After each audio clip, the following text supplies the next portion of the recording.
"No one wants you here," my sister said. My guardians nodded in agreement. I didn't argue, just packed my bags. This morning, my phone was blowing up with 22 missed calls. 24M, never expected that 3 simple words from my sister would change everything. But when she looked me dead in the eye and told me no one wants me here, with my guardians nodding like bobbleheads behind her, I realized I'd been living in denial for years. My parents died when I was 15. Car accident on a rainy Tuesday night. My sister was already 22 then, fresh out of college and supposedly responsible enough to take care of me. But she wasn't ready to be a parent, and our aunt and uncle stepped in as my legal guardians while she figured out her life. The arrangement was supposed to be temporary, just until my sister got on her feet. 9 years later, I was still the unwanted burden bouncing between their house and hers, never quite belonging anywhere. The breaking point came last Thursday. I'd been staying at my guardian's place for 2 weeks after another blow-up with my sister about my career choices. I was a freelance graphic designer, making decent money but apparently not stable enough for her standards. She wanted me to get a real job, something with benefits and a pension plan, something that screamed success to her social circle. I was in the kitchen making coffee when my sister showed up unannounced. She barged through the front door like she owned the place, which she might as well have, considering how my aunt and uncle always deferred to her opinions about my life. My sister wasted no time getting to her point. She said she'd been thinking about our living situation, about how I kept bouncing between places like some kind of nomad. She said it wasn't fair to anyone, especially not to my guardians who were getting older and deserved their peace. Then came the words that cut deeper than any knife ever could. "No one wants you here," she said, her voice cold and matter-of-fact. She said I was 24 and still acting like a teenager, expecting everyone else to solve my problems. My aunt looked uncomfortable, but said nothing. My uncle nodded slowly, as if my sister had just voiced what they'd all been thinking. I stood there holding my coffee mug, feeling the heat seep through the ceramic into my palms, and realized they were right about one thing. I didn't belong there. I'd been fooling myself thinking family meant something more than blood and obligation. I didn't argue. I didn't plead my case or bring up all the times I'd helped pay for groceries or fix their computer or drove my uncle to his doctor's appointments. I just nodded and said I understood. My sister seemed surprised by my calm reaction. She probably expected tears or anger, maybe even begging. Instead, I told her I'd be gone by evening. She said that wasn't necessary, that I could take a few days to find somewhere else to go. But I was already mentally packing, already planning my exit from their lives. It took me 3 hours to gather everything that mattered. 9 years of living between 2 homes meant I'd never really accumulated much. Clothes, laptop, camera equipment, a few books, and the watch my father left me. Everything else was just stuff. My aunt tried to talk to me as I loaded my car. She said my sister didn't mean to be harsh, that everyone was just stressed about money and space. I told her it was fine, that I understood completely. And I did understand.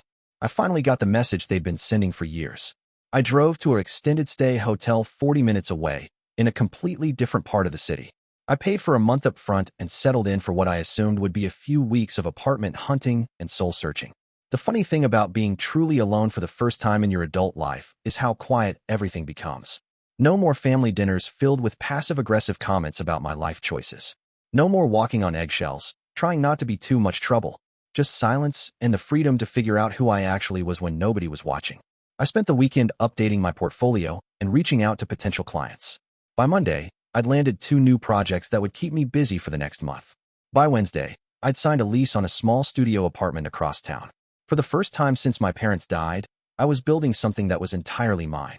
The silence from my family was deafening, but also liberating. No check-in texts, no guilt-laden phone calls asking about my plans.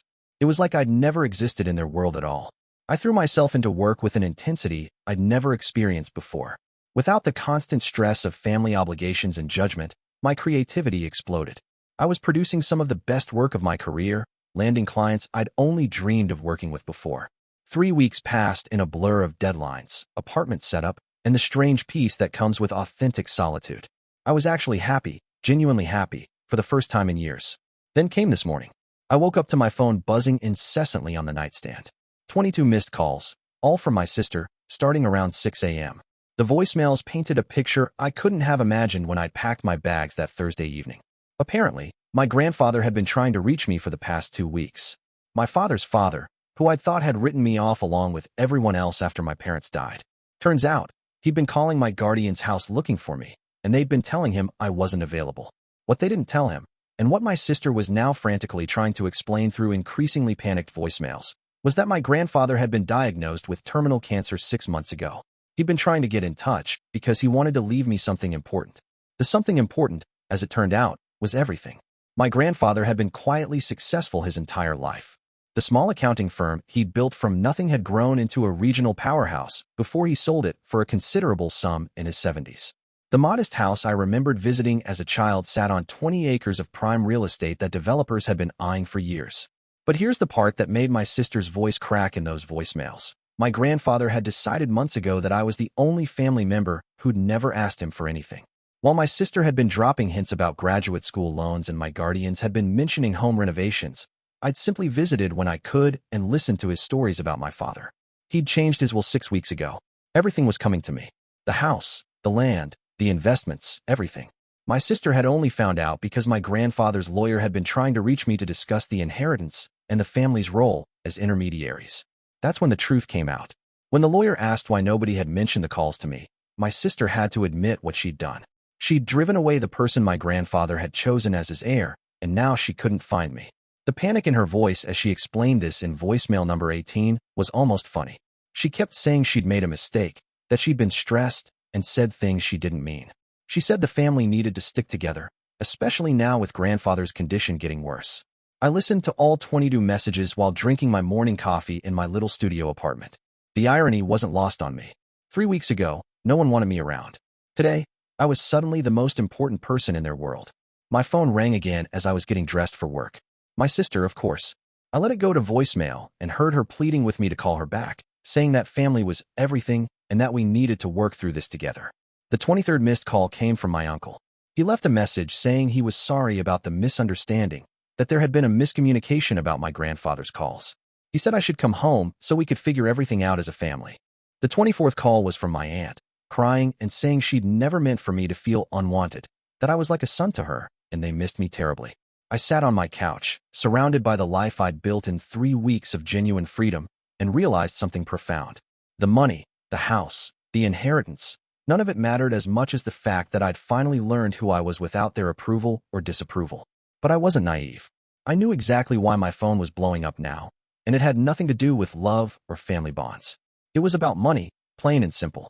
The same people who'd told me I wasn't wanted were now panicking because they'd potentially cost themselves access to an inheritance they probably felt entitled to. I called my grandfather directly. His voice was weaker than I remembered, but his mind was sharp. He told me he'd been worried when nobody could reach me, that he'd even driven by my guardian's house a few times looking for my car.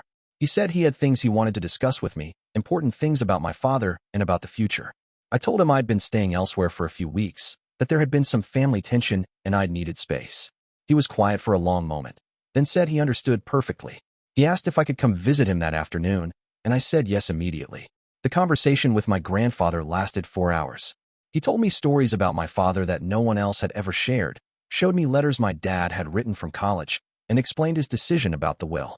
He said I was the only one who'd ever visited just to visit, never asking for anything, never treating him like an ATM or a problem to be managed. He also told me something that explained a lot about my sister's behavior over the years. Apparently, she'd been calling him regularly since our parents died, updating him on my various struggles and failures, painting a picture of me as irresponsible and immature. She'd positioned herself as my responsible caretaker, managing my life because I couldn't be trusted to do it myself. What she didn't realize was that my grandfather had been getting a very different picture from my occasional visits. He saw someone who was finding his way quietly, without drama or demands. Someone who reminded him of his son. The will was ironclad, he assured me. Everything would come to me regardless of my family's opinions or interference. But he wanted me to understand the responsibility that came with it, and he wanted to make sure I was prepared for the family dynamics that would inevitably follow. I drove back to my apartment that evening with my head spinning.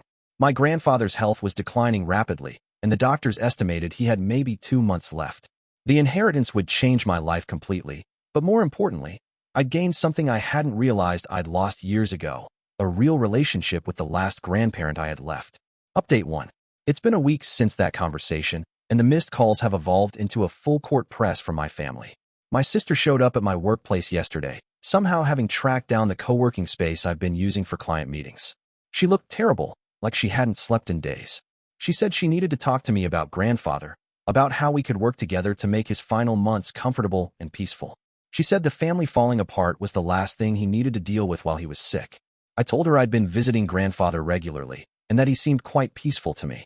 The look on her face when she realized I'd reconnected with him directly was priceless. She asked how long I'd been in contact with him, and I could see her calculating how much damage control she might need to do. She tried a different approach then, talking about how we'd both lost our parents young and only had each other now. She said she'd been trying to protect me all these years, that maybe she'd gone about it the wrong way, but her intentions had always been good. I listened quietly, then asked her about the phone calls from grandfather that she'd never mentioned. Her face went white, and she stammered something about not wanting to bother me with family obligations when I was trying to get my life together. The conversation ended with her asking if I'd come to dinner at my guardian's house this Sunday. Said the family needed to heal and move forward together. I told her I'd think about it. I have no intention of going to that dinner. I can already picture the scene. Everyone pretending the last 3 weeks never happened, carefully avoiding the topic of inheritance while trying to convince me that I need their guidance to handle such a big responsibility. My grandfather called me yesterday evening after my sister left his house. Apparently, she'd visited him right after ambushing me at work. He said she'd seemed very concerned about family unity and had asked a lot of questions about his estate planning and whether he'd considered how difficult it might be for someone my age to manage such complex financial matters. He chuckled as he told me this, saying he'd been managing complex financial matters since before she was born and he was confident in his decisions. Then he asked if I was being pressured by the family, and I told him honestly about the missed calls and unexpected visits. He was quiet for a moment, then said something that stuck with me. He said that money has a way of revealing people's true character and that I was getting a valuable education about my family members before I'd even inherited anything. Update 2. Sunday's dinner happened without me, but I heard all about it anyway. My grandfather called me that evening, laughing harder than someone with terminal cancer probably should. Apparently, my family had planned an intervention of sorts. My sister, my guardians, and even a few cousins I barely talked to had gathered to discuss the family crisis. They'd prepared a whole presentation about how I was making a mistake by isolating myself, how I needed their support and guidance, especially with the potential inheritance responsibilities. The problem with their plan was that they'd invited my grandfather too, thinking he'd support their position. Instead, he'd listened to their concerns about my maturity and financial readiness, then calmly informed them that the will was final and that he was perfectly confident in my ability to handle whatever responsibilities came my way. Then came the part that made him laugh.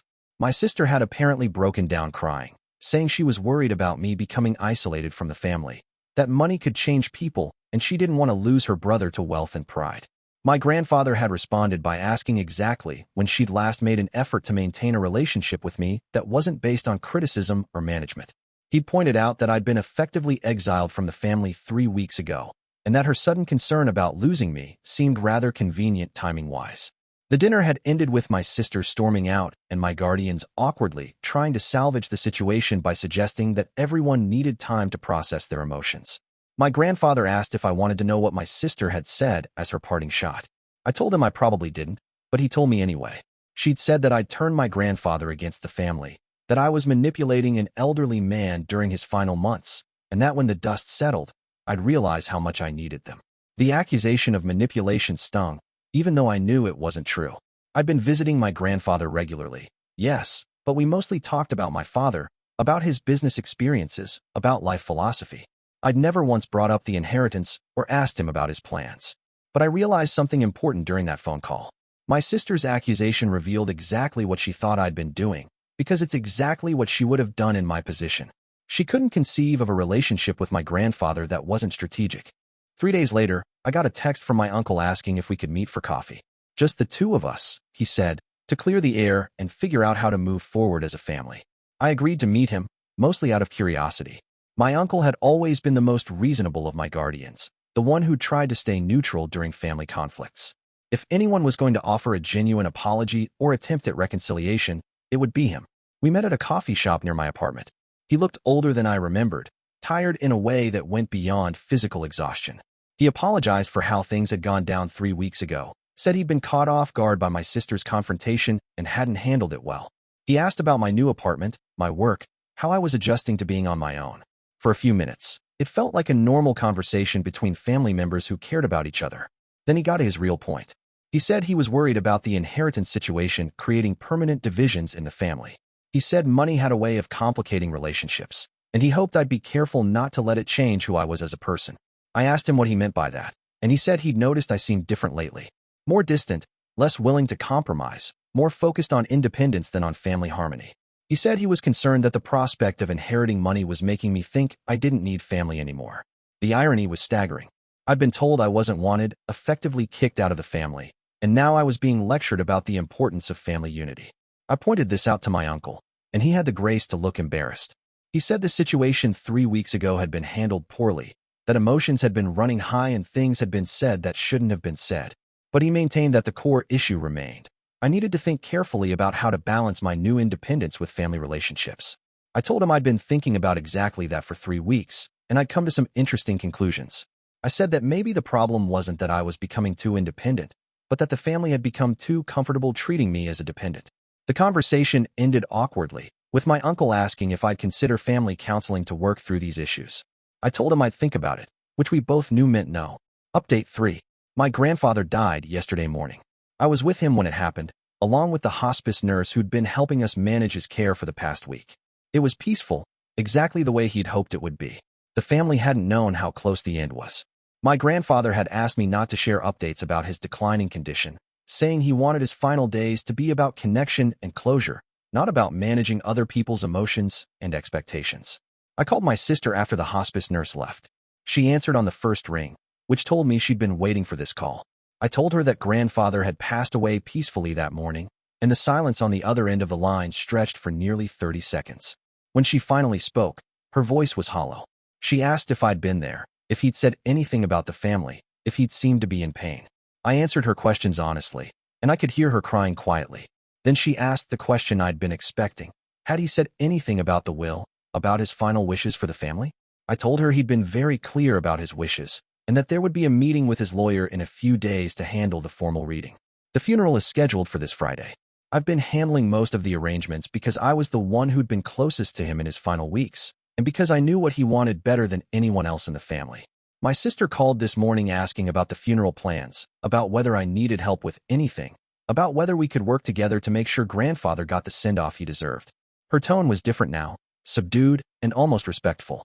I told her the arrangements were essentially complete, but that I'd welcome her input on the eulogy and the music selection.